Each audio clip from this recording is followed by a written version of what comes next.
Welcome to Raw Talent with your host, Miss Pink.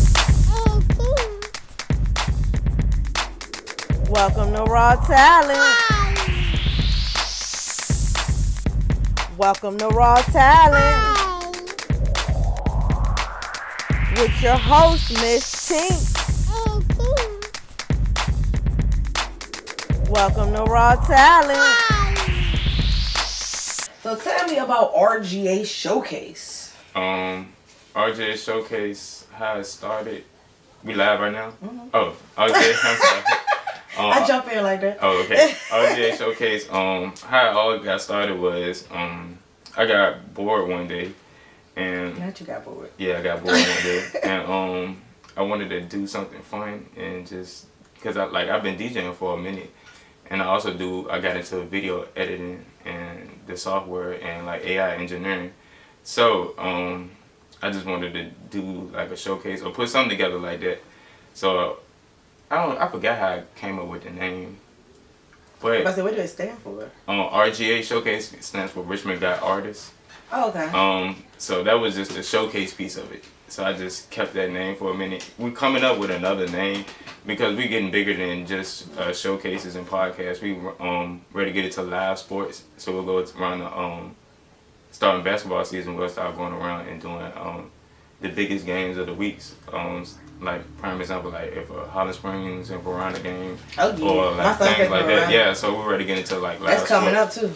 Yeah. So we get into that starting in November and. So you're doing high school? Are you gonna do college? Yeah, we're doing college. So yesterday we did Union Homecoming, and I'll show you the footage of that offline. And we just trying to get live streaming. So we trying to have RGA just gonna have a lot under his belt. Just know that's probably the big parent, and then we have little parents or children. Yeah. Companies and brands. Yeah. So it's gonna get bigger than y'all gonna remember the brand. It's gonna be a real big brand in Richmond. So what is AI? Would you say AI video editing? Yeah, so some of my podcasts I do AI video editing on there. So if I do a podcast, I'll go home and be finished with it in like 10 minutes because the AI just do it in like 2 seconds, and then I just add all the details, which is like the social media pieces, the Instagram pieces, the watermark trade logos, and just stuff like just small detail stuff like that I add into it. But the chopping it and breaking it down, I don't do that piece. The AI does that. So, but I do set up the cameras and everything. I used to do it by hand like that for like the first 3 or 4 episodes, and then I just got lazy and started letting it do it. I need to save some time. Yeah, so it saved me like an hour, 2 hours. Oh, trust me, I understand. I do editing too, and that is very intensive. Yes. So, people do not understand how time consuming editing is. So, do you do any editing by hand? Yeah, I do editing. Like I said, I put in like the graphic designs and stuff that need to go into it. The only bad by hand, but AI, like I said, it saves me. It actually does in 2 minutes. I say 10 minutes, but it depends on how fast your Wi-Fi is. But it usually takes me like 2 minutes flat, and I'll be done with a 30-minute to an hour podcast in 2 minutes. Oh. Okay, so you say you were doing showcases? Yeah, showcases. We did our first showcase. I did my first showcase June the 30th of this year, of 2023, and I did at the Boutiquerie. Well, that was the name of it. Now, I think it's the RGA Culture. I forget what it is. RGA something. But it was a good show. I think this sounded insane because I didn't know nothing about showcase, but I had like 30 people on the whole thing. Performers? Yeah, I did like dope. A big, like, I tried to do it like something different. So I did like just try to do this like Coachella Rolling Loud type vibe. Okay. And it came out different. A lot of people said they wanted me to do it again and again. But like I said, we just ain't been having the time because we've been trying to branch off the other stuff. And it's only, for RGA, it probably looked like it's a whole bunch of people that work for the thing, but it's only 2 people. It's just me and Butter. And Butter is the man that y'all always see that does the podcast. That's Butter. That's his show. Well, y'all look similar. I just want to let you know that because when you showed up, I was like, No, it ain't me. You look a little different. No, I'm the one. I'm the one that run the page. So that's why I usually ask people like, do you want me, the RGA, the owner, or you want Butter? Because Butter runs his own podcast. He does his own thing. He's like the face of it right now because he's the owner podcast. But I got more podcasts coming under RGA in November, so it'll be 3 total starting in November. It'll be Butters and 2 extras. And you need that, because that's a lot of editing. Yeah. And then, so I want to at least have 10 different podcasts on my under RGA.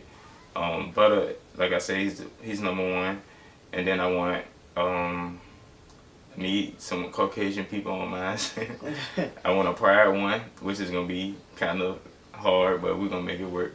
I'm gonna have a co-ed with his female and male, and just different ones. Everyone gonna be totally different from each one. Just know that it's not gonna be the same. So why do you think the LGBTQ is gonna be hard? That's a tricky world to go down. Because like you saying earlier, somebody can make one comment and then it goes downhill from that. And sometimes people don't mean exactly what people take it differently than certain people, or some people. I realize too, some people just you say something and then their comprehension skills is not up to par. So sometimes that's they a good way take to it far. put it. Yeah, that's a good way to put it. Because some people just can't think or just don't use their brain. But they trapped in their own emotions. So it's like even if you're not meaning what they think you're meaning, instead of asking, they're just gonna automatically assume you just mean the worst, and they're gonna derail the whole and situation. some people don't look at it like some people look at it as one directional. Some things you have to look 2 directional. Like it's always gonna be or 3-dimensional. That too. You know what I'm saying? Just don't look at it as. Because we grew up in different walks of life, so it's like what you encountered in life, even though we're in the same city, what you encountered and what I encountered is 2 different things, and it's like your interpretation of mine is going to be different, and it's just amazing to me with that. We ain't gonna go too deep into it, but it's just amazing to me with that it's so sensitive, versus other topics that can be just as sensitive, but it's not taken the same way. You know what I'm saying? So, what does your male and female podcast look like to you that you want to do? Like a male or female host? Yeah. Like how can I get it? How can I explain? You ever seen the one with Cameron and Mace and they got the girl? I want it like that, but one of them don't have to be like almost like the Breakfast Club. Something like that. Something like that. It's a little different though. You gotta look it up though. Oh, okay. Gotcha. And then I want one like I said, some Caucasian people talking about some just crazy stuff, like a Joe Rogan type of podcast. Oh, okay. Yeah. And then I got another one called Daddy Ball, where it's this man, he coach, but he also coaches his son on the team too. So it's hard to be like a dad and a coach at the same time because it's about favoritism. And then he bring in other coaches and well-known people around that played in the league or just had a very big impact on the city. That's what. Okay. Then you say he was a DJ. Yep. So what's your DJ name? Vale, DJ Vale. I've been DJing for maybe like I say about 10 years now, maybe 10 years. I remember when I first started, I was in middle school. Okay. So yeah, about 10 years, and I done DJ everywhere, literally everywhere. So did you stop DJing to do RGA or? No, I still DJ currently, but just not as much as I used to do since I started this. My main focus has been on the podcast and then branching out the things. But yeah, I say I've been DJing for like 10 years around the city and just everywhere outside the city and out the states. So we're gonna talk about each category of your business. Okay. You know what I'm saying? No, so what's your biggest struggle with DJing? Right now my biggest struggle is just the pay in the city. That's the biggest. I see a lot of DJs saying that on Facebook. Yeah, it's just the pay.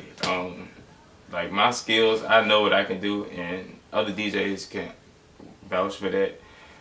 It's the pay. That's all it's just the pay. I'm not even gonna get too deep into it. Y'all know what it is with DJs and paying. It's just business owners.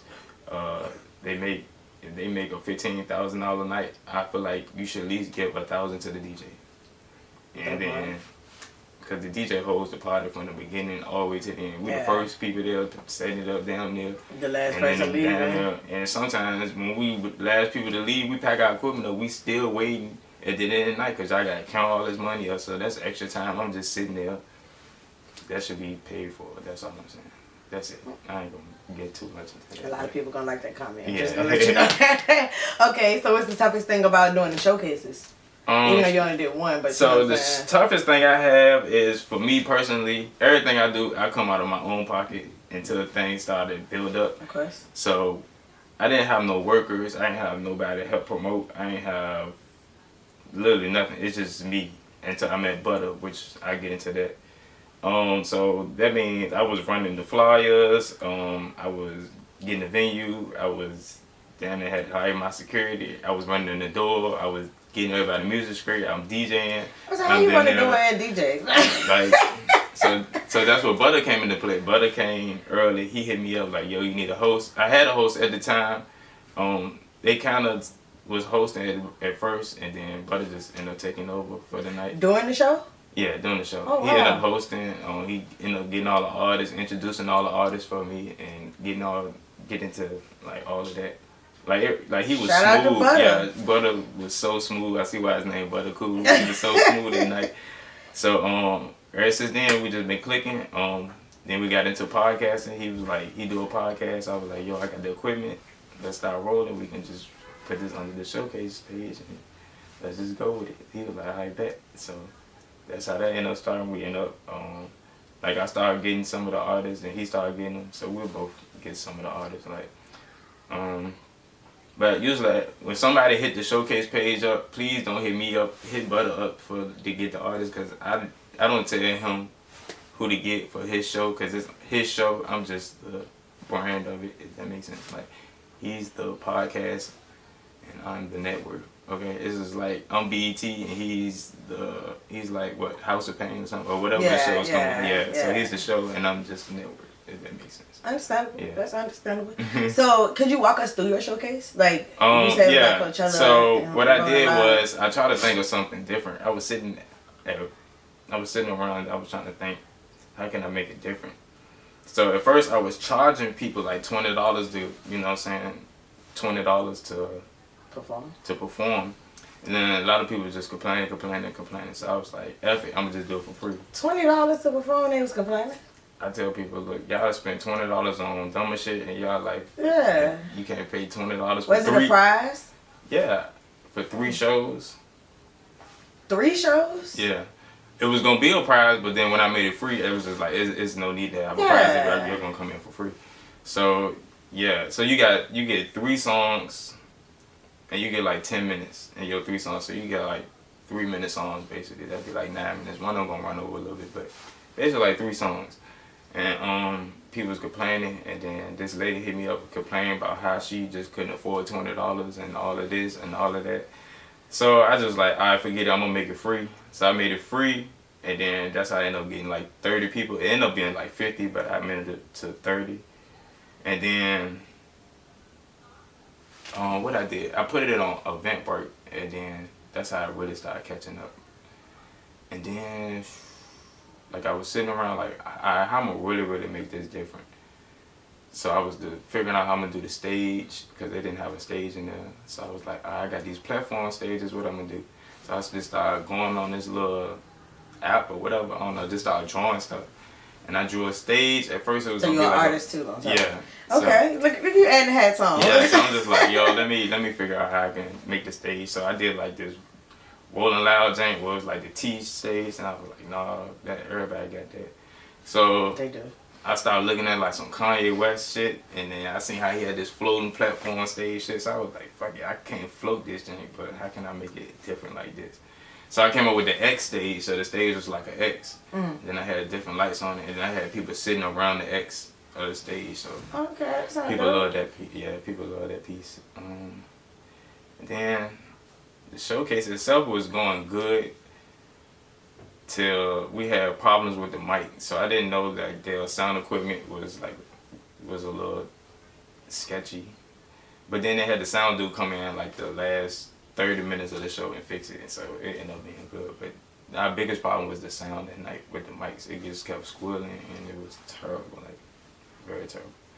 But that's why people want us to do it again, because they had fun and there was a lot of people that came through.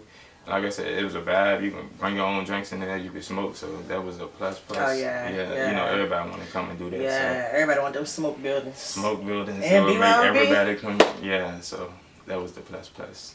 And everybody had a good time. I think everybody kind of knew everybody, so it was the same type of culture.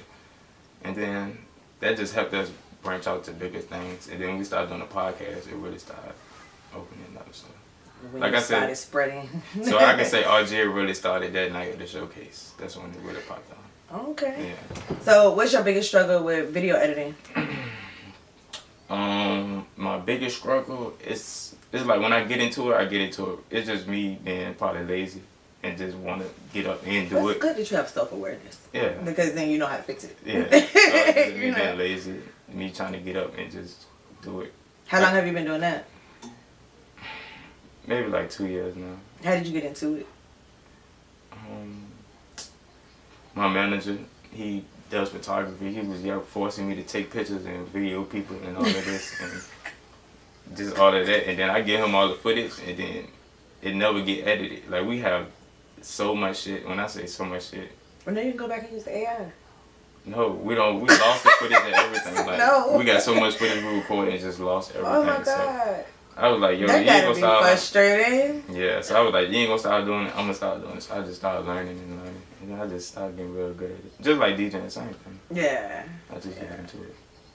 That's what's up. Yeah, but. So you said you're gonna add podcasts on. You're gonna go back and do other show. We get into doing more. Yeah, we're gonna do some more shows. Once I start hiring more people to start working on this, then it'll start expanding. It's so what does that point. look like for you?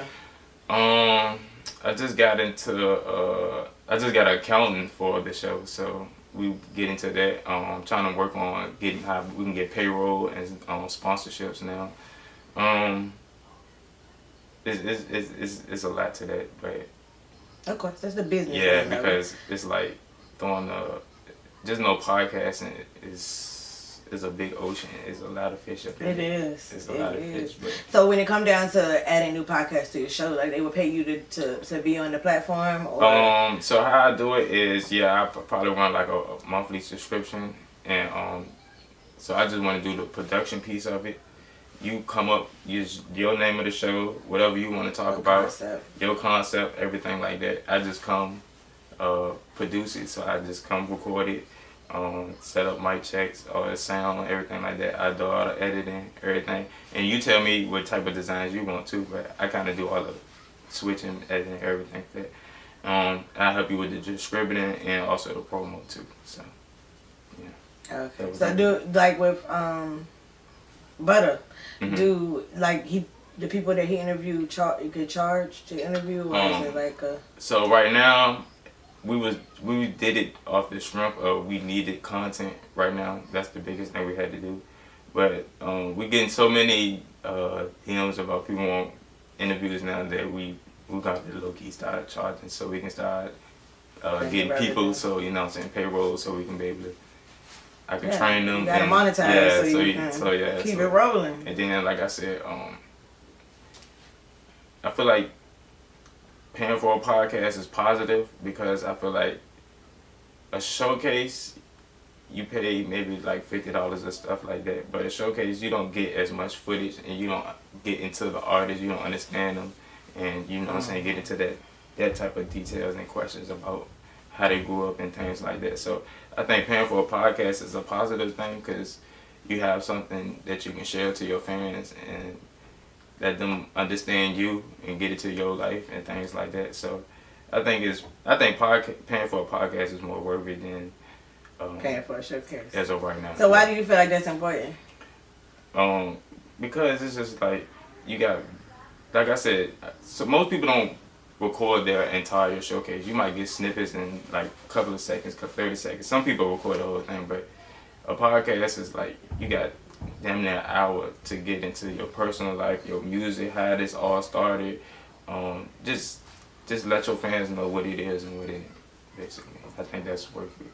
Yeah, me too. That's why I do it too. Yeah, because I feel like a showcase. Because anybody can just listen to your music, and I understand you want to perform it, but performing in front of how many people be at a showcase? Just put that amount versus if you put a podcast out, just how many people can watch it and over and exactly. Yeah. So you get it. Yeah, that's what it is. That's why I do Raw Experience. You know. So speaking of growing up, tell me about your childhood, like how you got to being where you are now. My childhood, I grew up literally everywhere, so I can't even give you a part of the city. Military? Huh? No, not military. Oh, you mean in the city of Richmond? Yes, okay. In the city of Richmond. I'm sorry, let me... Yeah, because you said everywhere. I thought you were just moving like, state to state. But I mostly spent most of all my time in Northside. I say, I rep Northside. Yeah, Northside is my side. What high school you went to? I went to Henrico, but I was supposed to went to John Marshall, but I ended up on Henrico. That's my alma mater. Yeah, I know damn near everybody went to John Marshall. Joy Pride of Northside. Yeah, definitely Northside. They trying to close it. For real? No, crazy, right? Yeah. Only Northside High School, City High School. I don't understand that either. Crazy. Okay, so how was growing up moving from... So, yeah, like I said, I grew up in Northside. I lived in Northside. I lived in Holland Park. I lived over Southside. I lived on the East. I lived in the West. For high school, I actually went to Henrico for 9th and 10th grade. And then I moved out where Regency was at. So I ended up going to Freeman for my 11th grade. And then I moved back to the Henrico district. So I ended up going back to Henrico for my 12th grade year. How was that, though? Because how do you build friendships? You know what I'm saying? Catch up footing. You know what I'm saying? So going to Henrico my 9th and 10th year, my 9th grade year, it was easy. Like, that was my best years. 10th grade, you still had the same friends roll over. Going to Freeman, I ain't know a soul in there. I knew one dude, he remember, because he used to be around Northside. That was it. It wasn't that many black people. It was like 25 like of us max. And it's like the from this end of the spectrum to this end. So it was like 25 of us max. So like it was weird because like I ain't gonna say I was a bad child, nothing like that. Like I was decent. But it's just like, yo, ain't nobody in the hallways. Like I might go to the bathroom, ain't nobody in the hallway skipping. Everybody in the class, like literally hallway dead. Like it got to the point they didn't have a police officer that really worked there. They had one security guard. He was an old white man. He really couldn't break no fights. So that's how you know how. Did they have fights there? It was maybe one, and it was like an argument. It wasn't even a fight. That was like a culture shock for you, wasn't it? Coming from Henrico going to Freeman, though. It's just like I already knew. I just ain't know it was like, damn, like they really go to. Because like Henrico not different because you gotta think. I went there, they had the IB kids, so they had a bunch of white kids too, and stuff like that. So. But they got majority black. Yeah. Right? But when I was there, it was majority black, but it was still a lot of Indians and white kids that went to the art program. So. What year you graduated? On 17. So I'm fresh. You's a baby. Mm-hmm. I am a baby. I mean, I graduated in 2006. Oh yeah. So, you see what I'm saying? My mom graduated. I don't even know. You see what I'm saying though? Like, yeah, that's. Because I know back then, like that's when they like at John Marshall they implemented having the police station inside the school. And then the you know what I'm saying? Yeah, like so like Verona this year they got metal detectors and I saw them like we got metal detectors. I'm like I was like that's what we was doing. Right. We ain't have a choice. Like you couldn't. But it's crazy how you gonna put a metal detector outside. I'm trying to figure out how they do that. For Verona, it's not outside. Oh, it's inside. Like when you I know for the office area they got one inside, but it's just to me I don't understand the metal detectors if you're not gonna use them. That's true. Because like as a parent you still gotta walk through the metal detectors. Understandable. But I'm walking through the metal detectors, I see, and I also work security for like 11 years. Okay. So I see the lights go off at the top, you're not hearing no sound, but ain't nobody searching you. And then you'll tell, like when the kids come in the office, you'll be like, put your book bag on the table and walk through the metal detector. But they don't take the bag. And then you pick up the book bag, but nobody's standing there to check it. You know, all the times I've been in the office, so I'm just like, what are we preventing here? It's just an illusion to make the kids think, which, and just it's just to like, hey, we did it, but they ain't really. Yeah, you know what I'm saying? But they cracking down on the games too.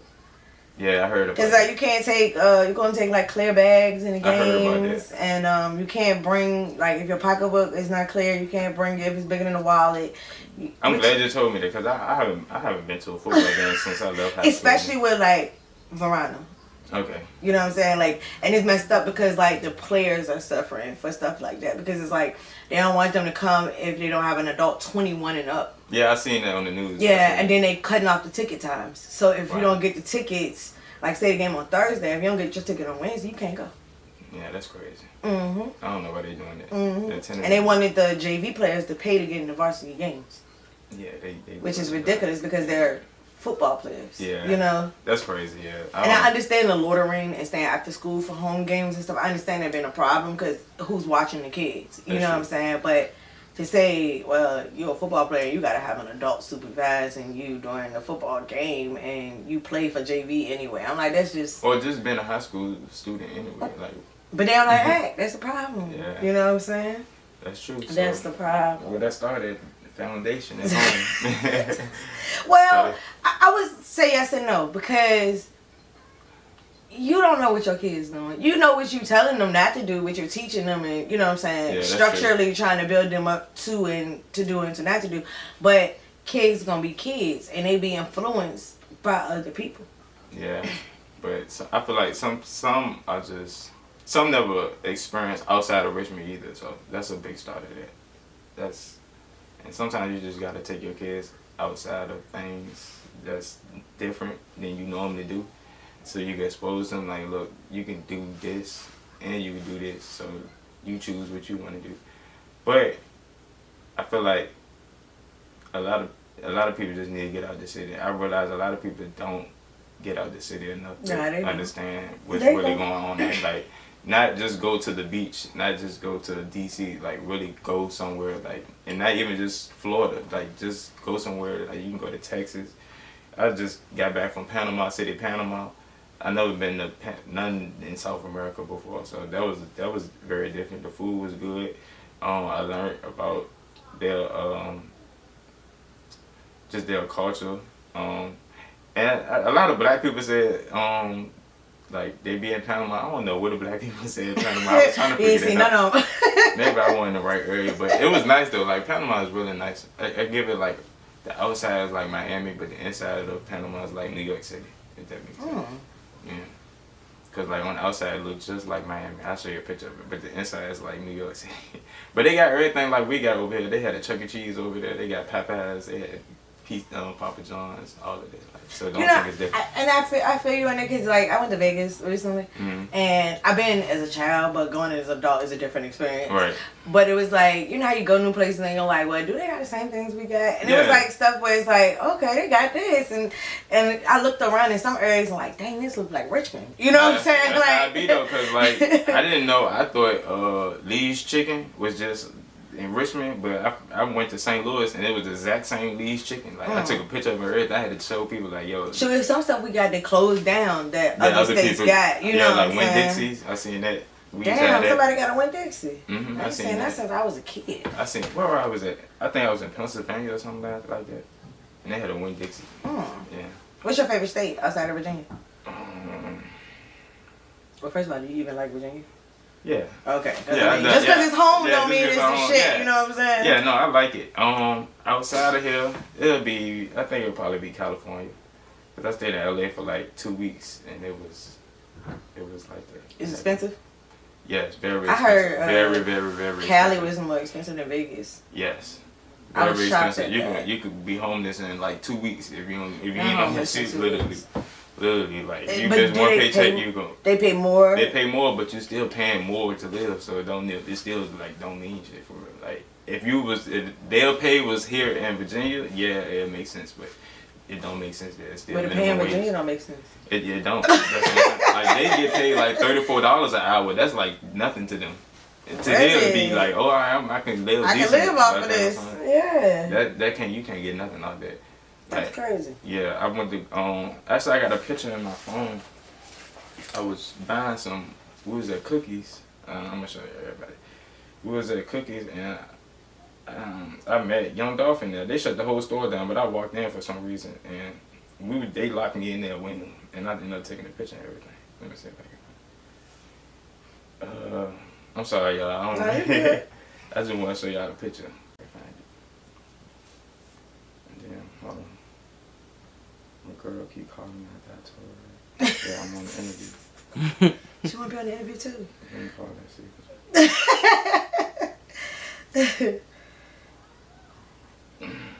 She got to wait. So how is it dating and, you know, moving around and running a business? And a lot. Is she a part of the business? Oh, no, I try to let her do her own thing because she coached basketball too, so. Oh, okay. I let her do her little basketball and then let her go to work and that'd be it. You got your way, I got my world. We come together, Okay, I get it. Ain't nothing wrong with that. Literally, like, it's time apart, it's time together. Okay. This was right before, when I went out there. Oh, this one I took my sister when she graduated high school. So this was 2019. Oh, okay. So how did COVID affect you? Especially DJing now, you know. COVID just affected me like how it affected everybody else. Not too bad, but just like how everybody else was. But you was DJing then, right? Yeah. No, actually I DJ on Facebook Live one time, and I got like 20,000 people on there one time. And then Facebook got mute you? Yeah, they did me afterwards. They was like, yo, you can't play this in Russia, you can't play this in Belgium and stuff.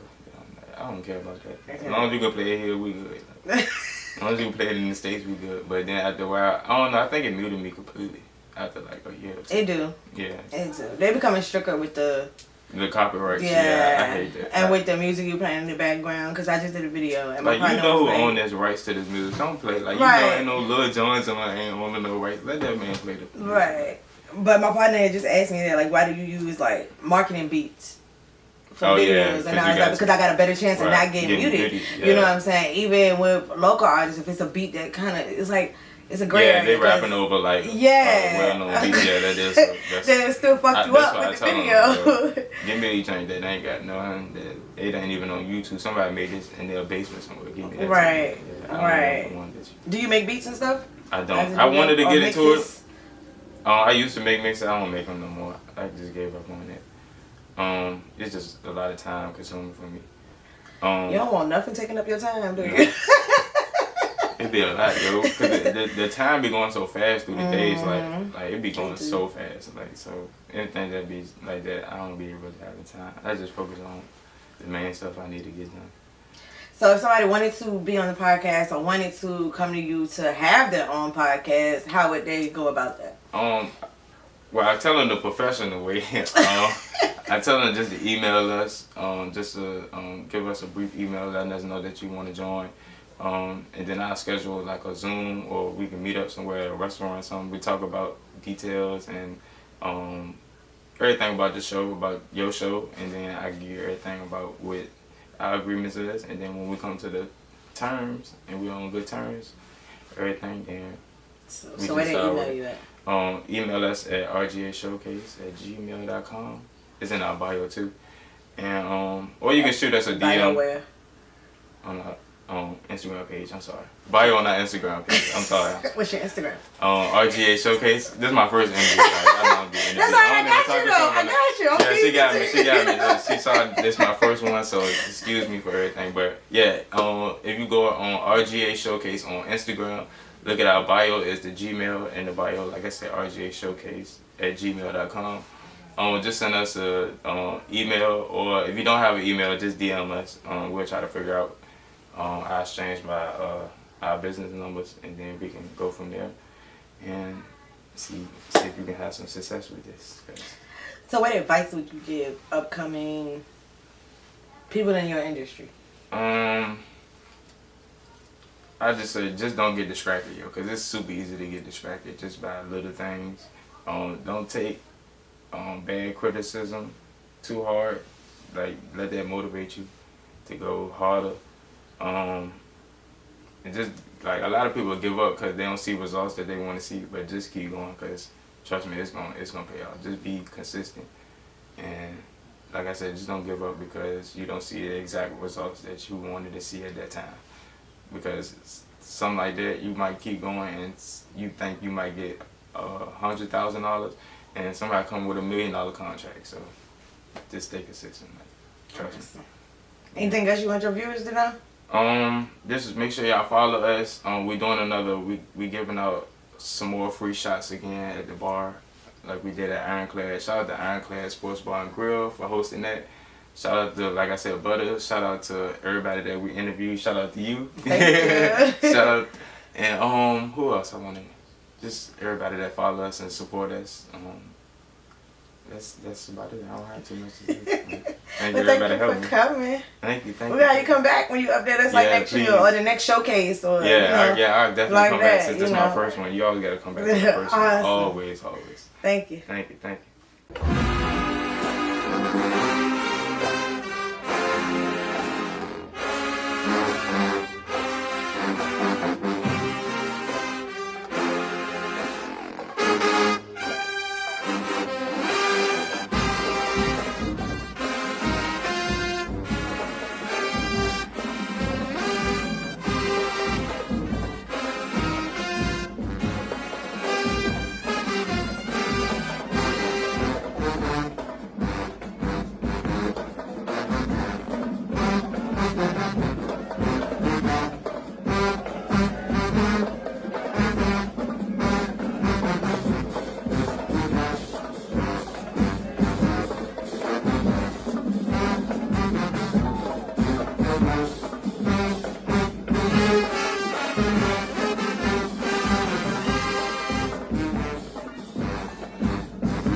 Tink did not come to play with you hoes.